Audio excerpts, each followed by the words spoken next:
முக்கிய அரசியல் கட்சி தலைவர்களுடன் பழக்கம் உள்ளதாக கூறி பண மோசடியில் ஈடுபட்டதாக பெண் ஒருவர் மீது சேலம் ஆட்சியர் அலுவலகத்தில் புகார் அளிக்கப்பட்டுள்ளது. இது குறித்த கூடுதல் தகவலை செய்தியாளர் தமிழ்ச்செல்வம் வழங்க நாம் கேட்கலாம். வணக்கம் தமிழ்ச்செல்வம், அங்க இருக்கக்கூடிய கள விவரங்களை பதிவு பண்ணுங்க. சேலம் சின்ன திருப்பதி பகுதியைச் சேர்ந்த அன்பு பிரபாகரன் என்பவருக்கு தனியார் டெக்ஸ்டைல்ஸ் நிறுவனத்தில் மேலாளராக பணியாற்றி வந்தார்.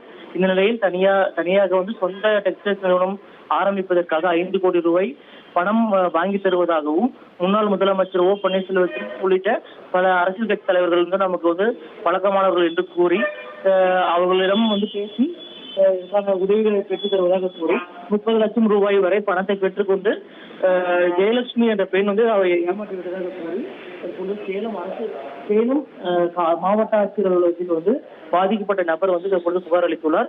அன்பு பிரபாகரன் தற்போது சேலம் மாவட்ட ஆட்சியர் அலுவலகத்தில் தனக்கு அந்த பணத்தை மீட்டு தர உதவி செய்யுமாறு தற்பொழுது புகார் மனு அளித்துள்ளார். மேலும் இந்த பணத்தை திரும்ப தரும்படி கேட்டால் தனது குடும்பத்தை கொலை செய்து விடுவோம் என்று மிரட்டுவதாகவும் குற்றச்சாட்டை முன்வைத்துள்ளார்.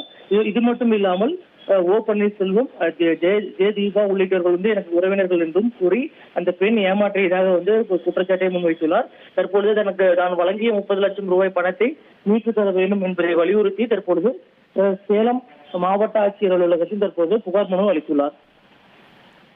நன்றி தமிழ்ச்செல்வன், உங்களுடைய விவரங்களுக்கு.